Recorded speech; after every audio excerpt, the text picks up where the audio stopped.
couple thousand damage on the spot with no counterplay again. It's absolutely ridiculous. I just want to know how Yang's going to do. Yeah.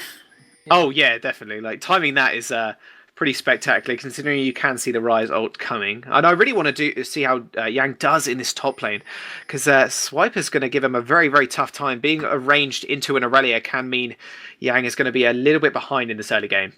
It's going to be tough for him, yeah. He's going to need some jungle attention if he wants to get ahead. They're all helping Spooks at the minute get hold of these crystal pillars. 10 gold each. Hey, some gold. Not bad. They're up 30 gold already. All good. Huge gold lead, yeah. Awesome. Oh, yeah. But these junglers look like they're both starting around the top side. It's kind of starting as blue, and Revolta is up on there, starting as red yet again.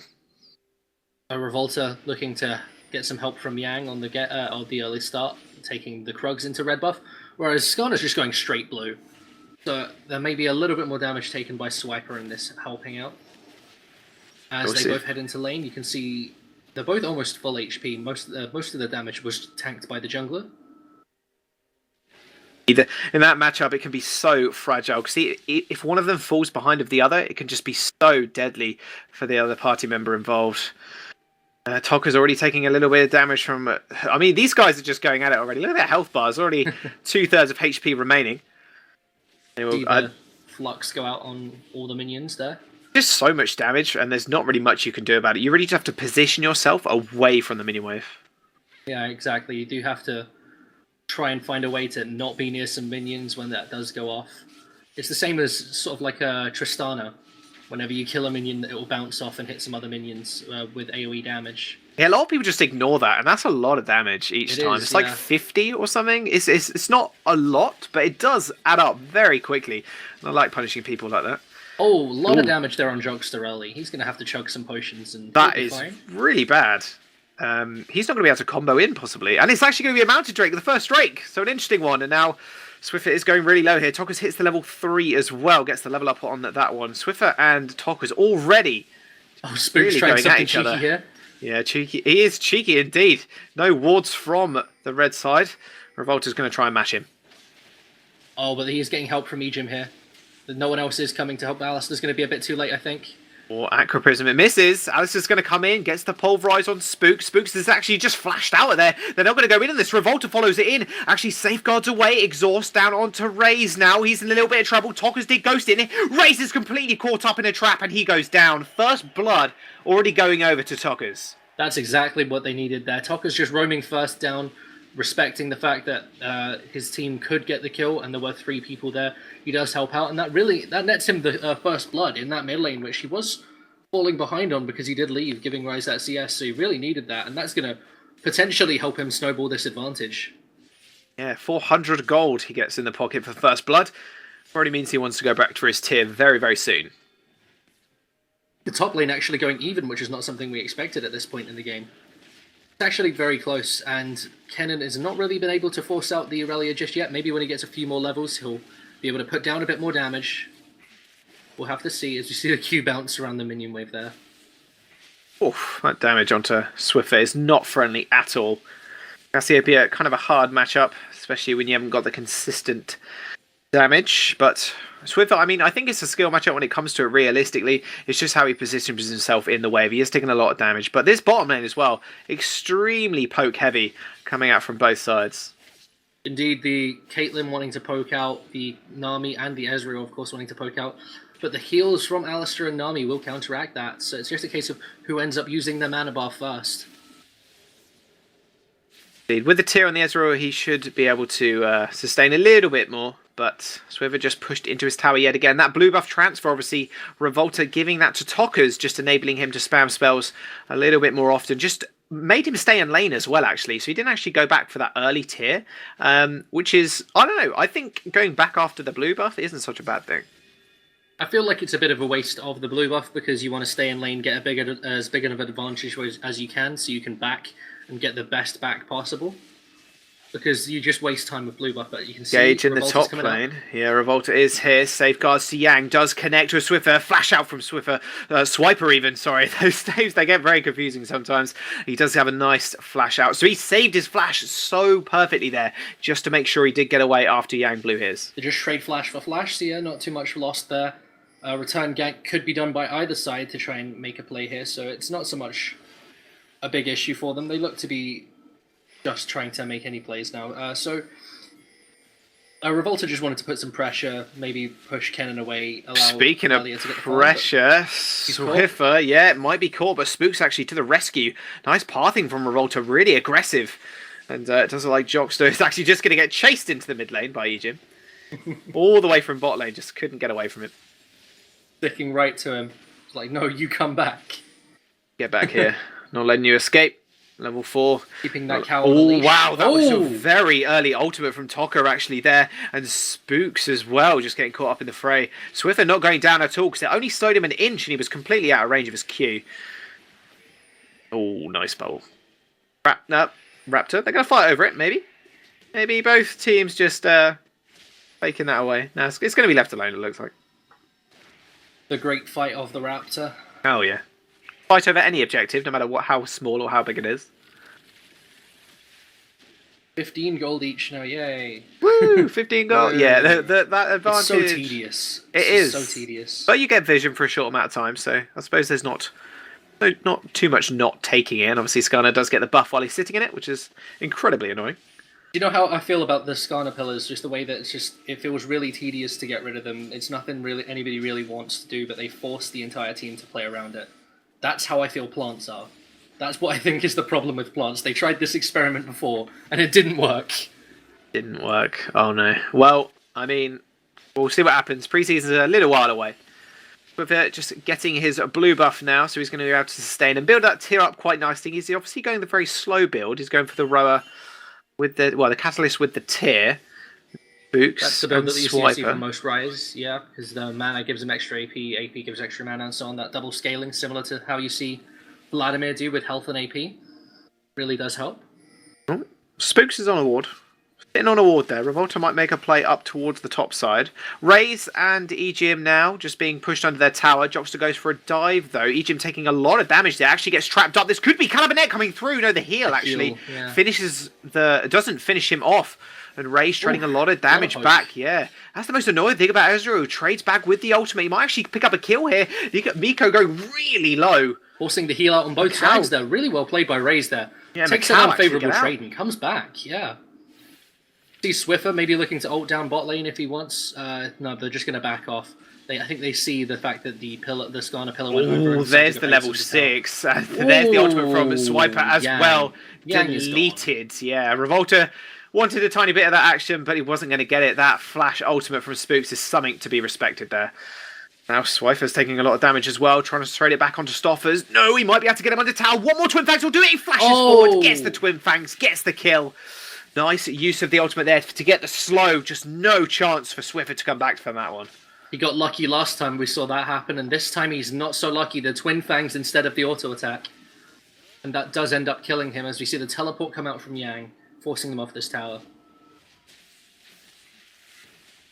That's a lot of damage though coming out from Cassiopeia, and that's why I was saying before this game that Cassiopeia is the pick that you want to pick into Rise. She can just... He's not that fast, he's got low mobility, he doesn't buy boots, he doesn't finish his boots early, and Cassiopeia does get that innate movement speed per level. So she does end up just chasing him down, landing those Qs, chaining the E's, and there's nothing he can do about it. That movement speed is extremely annoying to face. Ejim just trying to defend his wards. Snakes don't wear boots, but apparently fish ladies do, if you look at Nami. Yep. Very, very fast boots. Every support seems to at the moment, especially in these kind of games, they are going for the mobility boots just to be able to get the roaming. It was Ejim on Zyra last game that did it as well. Yeah, so it really does favour those over any other kind of boots. I'm not sure exactly why, because he doesn't seem to actually do much with it in terms of roaming. He seems to stay bot lane, but he just prioritises it, something he personally enjoys. Not just skill shots better, I suppose. There's always that. Yeah, the thing is, you get land one auto attack on something, and then you lose the movement speed. Oh, Spooks. Gonna get out safely. That speed up from Skarner as well. When he's in where the pillars are, just absolutely insane. And something like you said before, it's not something you want to be able to fight around. It seems a bit more of a chore than anything to get them. Revolta's just going to take this one, it looks like, secure a little bit of gold for himself and come back. I mean, the advantage to that is obviously you do get a minute bit of vision, so you are able to exactly that's the word spot someone out. Yeah, that is the key word, yeah. It gets to the point, though, when you're just sitting there like, well, if I take this, they'll know I'm here, so there's no point in taking this. That's also true. Spooks exactly knows where Revolta is. Revolta does get stunned up. Ultimate from Spooks as well, and here comes... he delivers nice it catch. straight to him, but beautiful kick away. He's gonna burn. And he gets the Q on the minion as well, but Rise is going to use it. It's going to come in. Miasma's going to get popped, and Swiffer might get the kill. He does indeed. Beautiful Q to send it flying, but no, Talkers might turn this fight around. Spooks is going really low, and now Edium is joining the fight, but he's also going really low. Speeder from Cassiopeia, double from Talkers. This guy is going mad off this game. An amazing headbutt pulverize coming in from Jockers as well, but now Talkers is going to get stunned up. Now Swiper is trying to get in there, and Talkers with the quadra kill. This could be a pentakill. I'm not sure he can get the flash or the poison. It's going to tick down. It's not going to go through. And Raze almost gives that up. Talkers getting the quadra kill at the end of that. Going absolutely mad. Already 6-0 on this Cassiopeia. Absolutely incredible play from him. Wow, this is a clinical... Sorry, I just saw instantly Jockster by his double Moby Boot sells one, but wow, the play by Talkers, absolutely incredible. That was just the chaining the Qs. That's the Cassiopeia we all know and love from seeing her at Worlds. And that's why the pros pick Cassiopeia. And then those Qs, you're just unstoppable, and just you saw there the speed up. Yeah. Insane. Going to put him at 6-0. The entirety of his team's kills at 12 minutes into the game. Not bad for a Cassiopeia. Got Tia Morello's and an easy large rod. And now we could say he's a little bit ahead. That's the thing. With this pick comp that they have the ability to do with Spooks, with Swiper all working together, if they take Cassiopeia out of the team fight, that's all of INTZ's gold gone. So that does make her that does give her the target on her head, so to speak. Exactly that, and that could lead to Chief getting back into this, but using the pressure, they are using that down on the bottom side now. Joxer's here with the Alistair, and I mean, having Revolta down here as well, he does have kick available, no flash, is going to put a lot of pressure on this bottom tower, and we'll see if Spooks can do anything about it. Ultimate available from him, and he's wandering down. He is coming down here. We've got Raze and Ejim sitting under tower. Nami does have that wave available now. She's level 6. So let's see if they can make a play with it. Oh, he does manage to grab Revolta. We'll see what they can do. He does use the ward hop away. So we'll be able to get out of this one. There's going to be a nice bubble. This could be the engage. Yeah, here comes the ult from Raze as well. But here comes the kite back. Beautiful two-man pulverize coming in from Jockster. And Revolta is off to the sideline still. Kick available. And both teams look like they're just going to back off of this one. Spooks in the end, he didn't burn the flash early enough. If he got Revolta, he should have just flashed over that wall to drag him under the tower. Then had the Nami bubble instantly set up to be on top of him. But unfortunately, he tries to go around. It takes too long, and Lee Sin gets away. Meaning that nothing comes of that. They burn flashes, ultimates, get nothing out of it. And nothing at all. And that is going to be a tower actually taken first. Brick gold going over to Talkers as well. That's going to be pretty big in favour of INTZ. The pressure definitely in their favour. Definitely so. The Cassiopeia now 6-0. That's incredible. The quadra kill was purely down to the fact that people disrespected that damage that she has that early. Once she's got a fair amount of mana, she can afford to chain all her skills together, and now she's coming for the gank. Yeah, Ghost being used as well. He is not in a good place. We'll see if he can do it. Does Zonya's the ultimate from Cassiopeia. He's going so low. There already a darts in. She hasn't got Sheen, but that's still a lot of damage, and that's actually a 1v1 almost in the bottom lane. And Raze does manage to pick a kill up, but Joxer does trade that one back. 3-9, this game's starting to go out of control. That's a 1-for-3 across the map. Aurelia getting this tower, that's 2 towers to 0. And this doesn't look like something Chiefs can win unless they pull off something really special here. And it's just down to those 6 kills they gave early to Cassiopeia, unfortunately. Yeah, she is you could say she's a little bit ahead. Very, very much in her favour. 30 as well on the gold lead. Talker's being caught out here, actually. And no, he actually gets finally taken the shutdown. Out. The shutdown comes out, yeah, and it does go over to Swiffer as well. Spooks did blow the ultimate, but securing that kill, definitely something they need to do often. They do need to do that more often. Yeah, making those picks, try and get into the game one by one. They just need to think one play at a time. Don't try and think 6 plays ahead, because then they'll outplay you, because they're just too far ahead at the minute. You just need to think of it one play at a time. What can we do now? Now what can we do now? And so on. Because otherwise they're just going to get destroyed this game. Was starting to really get out of control. Hopefully that pick can get them back something, but 2 towers to 0. It's a 5k gold advantage at 15 minutes. Is this the collapse that we know INTZ so well for? Sorry, Chiefs so well for? Well, we'll have to wait and find out. We both talk about their macro game, and they're extremely strong. And we saw it from Chiefs last game. Just this time, maybe being a bit out macroed. EGM, nice double bubble, but nothing else is going to come of it. And Dragons, we talked about as well, being such high priority. And having this Mountain Drake as well, just no teams have found an opening to go get it. Really want to get that on the Caitlyn, get some nice rapid-fire poke on the towers later on. But Revolta maybe just going to set up for it here, taking this crab. If they push out bot wave, they can look to go for it. Cassiopeia also rotating towards this bot lane now. They're going to start that up, in fact. Ward if she goes up there, and she's seen it. And Spooks is basing. He doesn't know this is happening. He is. They're just going to give this one up completely for free. I don't even think Egypt knows it was going on. No wards, no problem. INTZ secure the Mountain Dragon, and that will be definitely a tempo swing in their advantage. Having that Drake, especially in the early game, just absolutely massive for them. Really wanting to push down these towers as they have been so well. It's still 2-0, and now as they look towards this bot side, having that extra 10% true damage will really help them. It's going to be another Mountain Drake, in fact, opening up the next spawn. Spooks is down here with his duo bottom lane. Joxo looking for something possibly, but now all 4 members... Yeah, are down here, and Spooks is just hiding in the wings, just making sure nothing goes down without him knowing about it. So they're just going to posture around at the side, but wow, Swiper going really low. Almost going down, Trinity Force used. No, Trinity Force acquired, and that is going to get a kill. Yang, beautiful use there, and he does flash over the wall as well, so Swiffer won't be able to chase that one. Did use the ultimate to get down there, plus the Ghost to try and pick up a kill, but Yang just escapes it using the flash. This is more of the INTZ we expected coming off of Worlds. This is the play we expected after having played against teams like the top European teams, the top NA teams. Tokas is being picked off here. You talked about he needed to be focused, but he just flashes out, in fact. Picks up the kill on Spooks for his trouble, and this is not going well for Chiefs at this current time. 5k deficit, like you were saying. Well, 6k now deficit. Not in their favour, and Tokas, even with that simple flash, just flashes out, trades the damage up, and boom. Picks up a kill, and a tower in the bottom lane was taken earlier as well. It'll be even worse once they start to get QSSs pretty soon. And then they'll just be able to walk out of the ultimate completely and not have to worry about it at all. He's not so much of a threat right now, so they can maybe hold off on that for a little while, but as we get closer to the late game, maybe they want to focus on getting that buff, getting that Quicksilver Sash as quickly as possible. And that's going to be a big buy for a lot of these players on the side of it. It's just making sure Spooks cannot catch them out. It's only about 2 minutes worth of kills for Tarkers, so it's fine. Yeah, exactly. It's all good. He's 7-1 on this Cassiopeia, and we haven't seen it today, and we did discuss that. And now I think we know why. Maybe they were saving it for a little pocket pick. If they could just run it down mid one by one, and then Cassiopeia will get all the kills that she's already bought.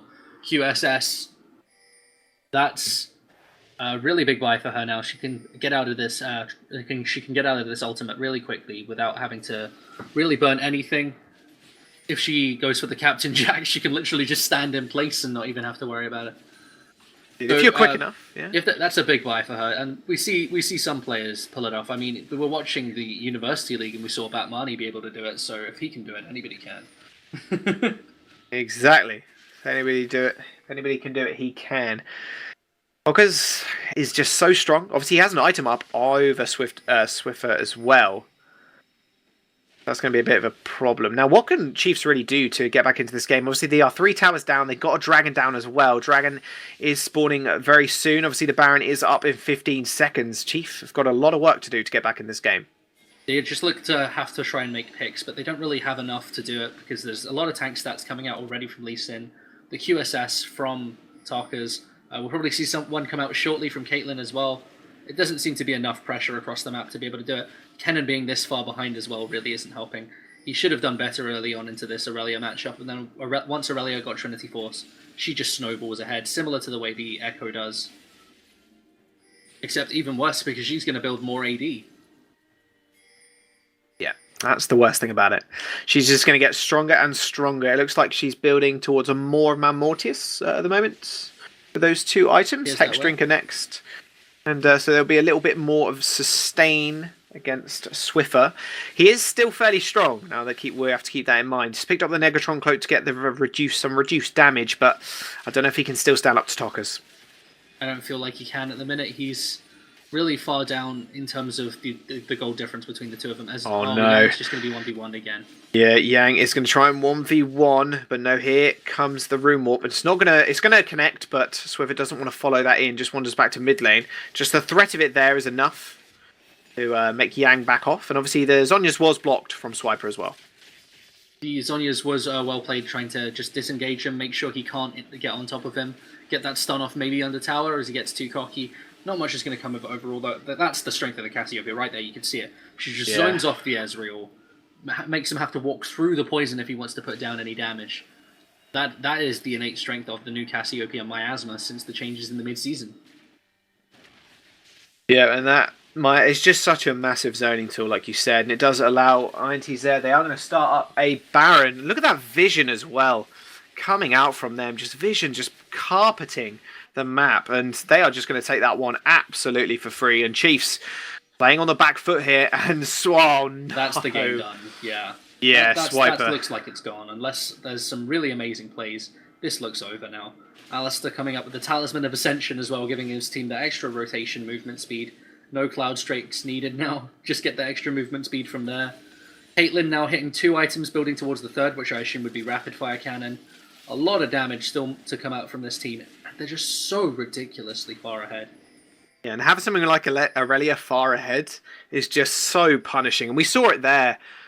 Viper has just not had a good game on this Kennen, 0 and 4. Jockster has been found, however. Does pop the ultimate, and he will be damage resistant just for this little time. But no, yet again, Togger's just zoning off with that Miasma, just making sure no one can come up and close to their team. It's just such a strong tool, and like you said, because she's so far ahead, it's pretty hard to stop her. An insta-spawn on the Mountain Drake, and INTZ are ready for it, and they look like they're going to take the second one away from this game. The way I look at it in the game is if your split pusher gets completely 1v1'd by theirs more than once, that's it. It's pretty much game over, because they can just sit in the side lane, pressure you out forever, and eventually they'll take the tower. There's nothing you can do about it. So unless some really special plays happen across the map, that's it. It's not like it's really early and they can scale up and try and outscale the Aurelia, because the Aurelia is going to have more of Malmortius completed. She's going to have these Merc Treads already. She gets the innate tenacity. She's really going to be so far ahead that I don't think she can be stopped by just Kennen. I feel like it will have to be a team effort to take her down now. Yeah, with that Trinity Force and Hex Drinker as well, going to be a lot of resistances coming out from her. And yeah, like you said, maybe a team effort's needed, but do you want to commit that many resources is the question. No, as simple as that. Straight up, yeah, just no. All right, fair enough. You don't want to commit that many things, but you have to, because if she's sitting in this top lane, she'll just take down this tower for free. And then mid lane will take down the tower if you go for her anyway. There's no way out of this. They have to engage a fight somehow and win it. But with this massive gold disadvantage, 9k now, there's nothing they can do. You know what they do need? A Swiper ult coupled with Swiffer's Rune Walk. Realm Walk, yeah, that's the one. Straight into the back line, 100 to 0, the Caitlyn, 100 to 0, Tockers, done. That's how they win the fight. So that kind of play they need, and this might be it here. This might be it, but the instant cleanse from Tockers, yeah, this could be the turnaround, but I'm not sure it is. They just dove into the backline with a very, very fed Cassiopeia. Double kill from him, flashing forward for the kill. He's going to get the triple, and Raze is on the wrong side of the tower. He's going to get chased down, gunned down by the Caitlyn, but this game is just going out of control now. INTZ have just ran away with this one, like Chiefs did in this first game. It just seems whoever gets ahead early can just absolutely run away with it. That's the way the meta is right now. This is it. Looking at it though, in summary, it's at least Chiefs have the courtesy to end their misery early. They keep engaging bad fights, so they know they'll lose. They know the game's over. They pretty much just give up. They've given up, and that will be the kills over to INTZ just throwing themselves